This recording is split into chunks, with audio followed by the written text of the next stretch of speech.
Hello, this is Morale Bernard with the continuation of the story. Gentlemen prefer blondes. Yes, gentlemen supposedly prefer blondes. And by the way, please subscribe to the channel, Study Coach UK channel, and please share the videos. Last words were, but Mr. Esmond is always saying that every girl does not want to get ahead and get educated like me. So, Mr. Esmond and Lulu come down to the boat to see me off, and Lulu cried quite a lot. I really believe she could not care any more for me if she was light and not coloured.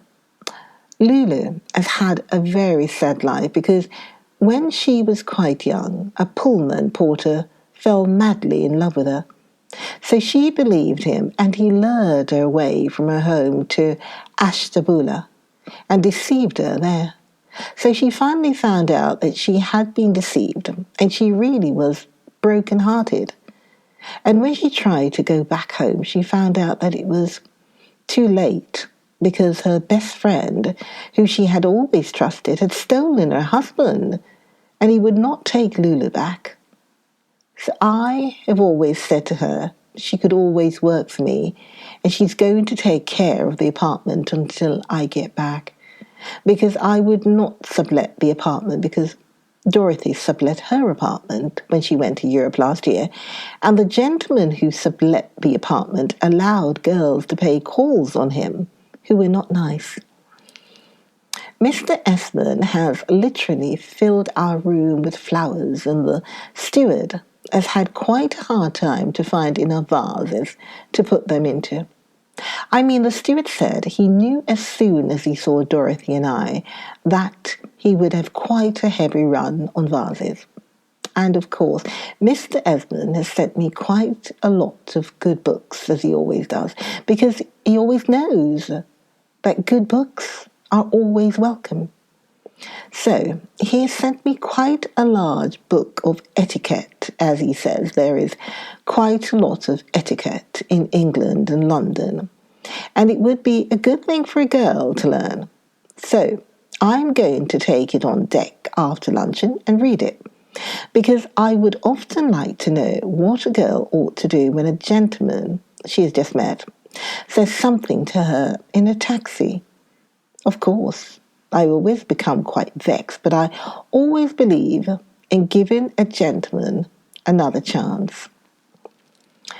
The steward said he knew as soon as he saw Dorothy and I that he would have a heavy run. So now the steward tells me it is luncheon time. So I will go upstairs, as the gentleman Dorothy met on the steps has invited us to luncheon in the Ritz, which is a special dining room on the ship where you can spend quite a lot of money because they really give away the food in the other dining room. April 12th. I am going to stay in bed this morning, as I am quite upset, as I saw a gentleman who quite upset me. I'm not really sure it was the gentleman, as I saw him at quite a distance in the bar, but if it really is the gentleman, he shows that when a girl has a lot of fate in her life, it is sure to keep on happening. So when I thought I saw this gentleman, I was with Dorothy and Major Falcon, who is the gentleman Dorothy met on the steps. And Major Falcon noticed that I became upset, so he wanted me to tell him what was the matter, but it is really so terrible that I would not want to tell anyone. So I said goodnight to Major Falcon, and I left him with Dorothy. And I went down to our room and did nothing but cry and send the steward for some champagne to cheer me up. Champagne always makes me feel philosophical because it makes me realize that when a girl's life is as full of fate as mine seems to be, there is nothing else to do about it. So this morning, the steward brought me my coffee and quite a large pitcher of ice water, so I will stay in bed and not have any more champagne until luncheon time. Dorothy never has any fate in her life, and she does nothing but waste her time. And I really wonder if I did right to bring her with me and not Lulu. I mean, she really gives gentlemen a bad impression as she talks quite a lot of slang. Because when I went upstairs to meet she and Major Falcon for luncheon, I overheard her say to Major Falcon that she really liked to become intoxicated once in a dirty while. Only she did not say intoxicated, but she really said a slang word that means intoxicated. And I'm always having to tell her that dirty is a slang word. And she really should not say dirty. Major Falcon is really quite a delightful gentleman for an Englishman. I mean, he really spends quite a lot of money. And we had quite a delightful luncheon and dinner in the Ritz until I thought I saw the gentleman who upset me. And I'm so upset, I think I will get dressed and go up to the deck and see if it really is the one I think it is. I mean, there is nothing else for me to do as I've finished writing in my diary for today, and I have decided not to read the book of etiquette as I glance through it, and it does not seem to have anything in it that I would care to know, because it wastes quite a lot of time telling you what to call a lord, and all the lords I have met have told me what to call them, and it is generally some quite cute name like Cuckoo, whose real name is really Lord Cooksleege. So I will not waste my time on such a book. But I wish I did not feel so upset about the gentleman I think I saw. So, Mr. Ginsberg changed his name to Mr. Montgins, which he really thinks is more aristocratic. 13th of April. It really is the gentleman I thought I saw.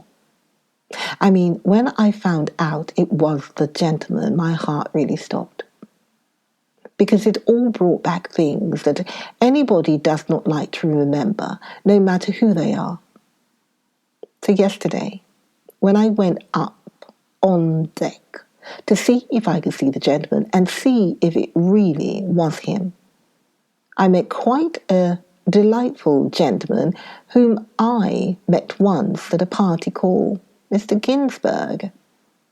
Only his name is not Mr. Ginsberg anymore because a gentleman in London called Mr. Battenberg, who is some relation to some king, changed his name to Mr.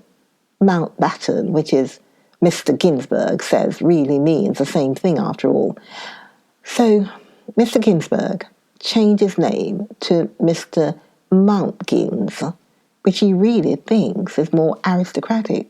So we walked around the deck and we met the gentleman face to face. And I really saw it was him. And he really saw it was me. I mean, his face became so red it was almost a picture. So I was so upset I said goodbye to Mr. Mountgins and I started to rush right down to my room and cry. But when I was going down the steps, I bumped right into Major Falcon, who noticed that I was upset. So Major Falcon made me go to the Ritz and have some champagne and tell him all about it. So then I told Major Falcon about the time in Arkansas when Papa sent me to Little Rock to study how to become a stenographer. I mean, Papa and I had quite a little quarrel because Papa did not like a gentleman who used to pay calls on me in the park. And Papa thought it would do me good to get away for a while. So I was in business college in Little Rock for about a week when a gentleman called Mr. Jennings paid a call on the business college because he wanted to have a new stenographer. So he looked over all the college girls and he picked me out. So he told our teacher that he would help me finish my course in his office because he was only a lawyer and I really did not have to know so much. So Mr. Jennings helped me quite a lot, and I stayed in his office about a year when I found out that he was not the kind of gentleman that a young girl is safe with. I mean, one evening, when I went to pay a call on him at his apartment, I found a girl there who really was famous all over Little Rock, or not be nice.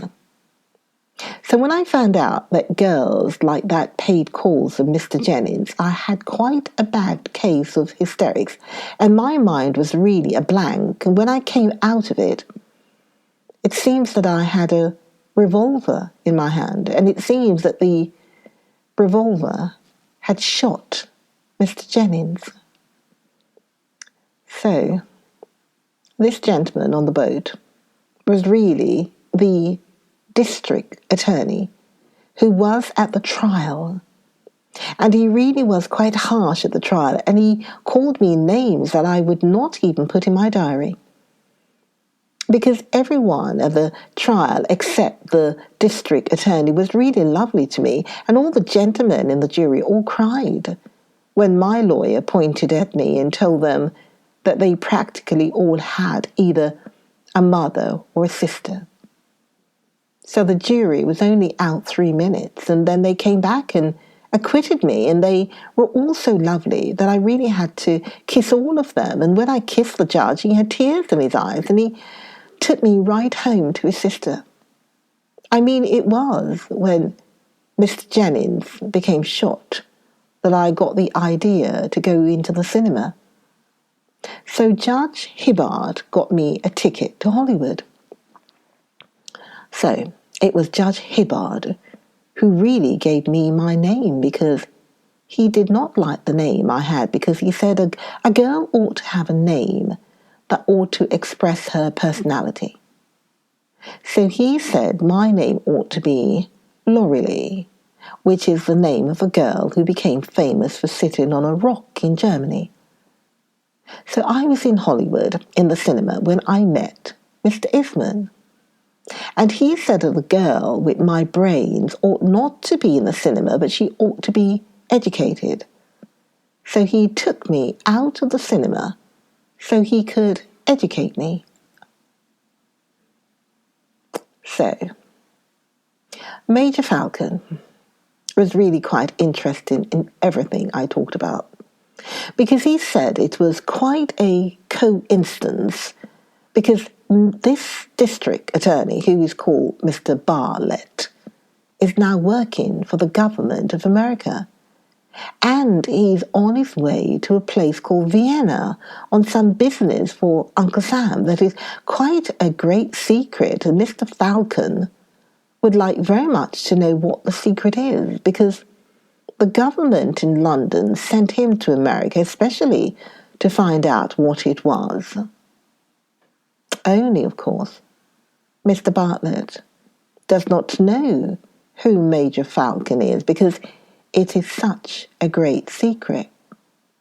But Major Falcon can tell me, because he knows who he can trust. So Major Falcon says he thinks a girl like I ought to forgive and forget what Mr. Bartlett called me, and he wants to bring us together. And he says he thinks Mr. Bartlett would talk to me quite a lot when he really gets to know me, and I forgive him for that time in Little Rock, because it would be quite romantic for Mr. Bartlett and I to become friendly, and gentlemen who work for Uncle Sam generally like to become romantic with girls. So he is going to bring us together on the deck after dinner tonight, and I'm going to forgive him and talk with him quite a lot, because why should a girl hold a grudge against a gentleman who had to do it? So, Major Falcon brought me quite a large bottle of perfume, and a quite cute imitation of quite a large-sized dog in the little shop which is on board the boat. I mean, Major Falcon really knows how to cheer a girl up quite a lot. And so tonight, I am going to make it all up with Mr. Bartlett. April 14th. Well, Mr. Bartlett and I made it all up last night, and we are going to be the best of friends and talk quite a lot. So when I went down to my room quite late, Major Falcon came down to see me if I had and Mr. Bartlett were really going to be friends, because he said a girl with brains like I ought to have lots to talk about with a gentleman with brains like Mr. Bartlett, who knows all of Uncle Sam's secrets. So I told Major Falcon how Mr. Bartlett thinks that he and I seem to be like a play, because all the time he was calling me all those names in Little Rock, he really thought I was. So when he found out that I turned out not to be, he said he always thought that I only used my brains against gentlemen and really had quite a cold heart. But now he thinks I ought to write a play about how he called me all those names in Little Rock. And then, after 7 years, we became friendly. So I told Major Falcon that I told Mr. Bartlett I would like to write the play, but I really did not have time, as it takes quite a lot of time to write my diary and read good books. So Mr. Bartlett did not know that I read books, which is quite a coincidence because he reads them too. So he's going to bring me a book of philosophy this afternoon called Smile, Smile, Smile, which all the brainy senators in Washington are reading, which cheers you up quite a lot. So I told Major Falcon that having a friendship with Mr. Bartlett was really quite innovating, because Mr. Bartlett does not drink anything, and the less anybody says about his dancing, the better. But he did ask me to dine at his table, which is not in the Ritz, and I told him I could not, but Major Falcon told me I ought to. But I told Major Falcon that there was a limit to almost everything. So I am going to stay in my room until luncheon, and I am going to luncheon in the Ritz with Mr. Mountgins, who really knows how to treat a girl. The steward has had quite a sad life, and he likes to tell me all about himself. Dorothy is up on the deck, wasting quite a lot of time with a gentleman who is only a tennis champion. So I'm going to ring for the steward and have some champagne, which is quite good for a person on the boat. And the steward is really quite a nice boy, and he has had quite a sad life, as said, and he likes to tell me all about himself. I mean, it seems that he was arrested in Flatbush because he promised a gentleman that he would bring him some very, very good scotch, and they mistook him for a bootlegger. So it seems they put him in a prison, and they put him in a cell with two other gentlemen who were very, very famous burglars. I mean, they really had their pictures in all the newspapers, and everybody was talking about them. So my steward, whose real name is Fred, was very, very proud to be in the same cell with such famous burglars. So when they asked him what he was in for, he did not like to tell them that he was only a bootlegger. So he told them that he set fire to a house and burned up quite a large family in Oklahoma. So everything would have gone all right, except that the police had put a dictaphone in the cell and used it all against him, and he could not get out until they had investigated all the fires in Oklahoma. So I always think that it is much more educational to talk to a boy like Fred, who has been through a lot and really suffered, than it is to talk to a gentleman like Mr. Bartlett.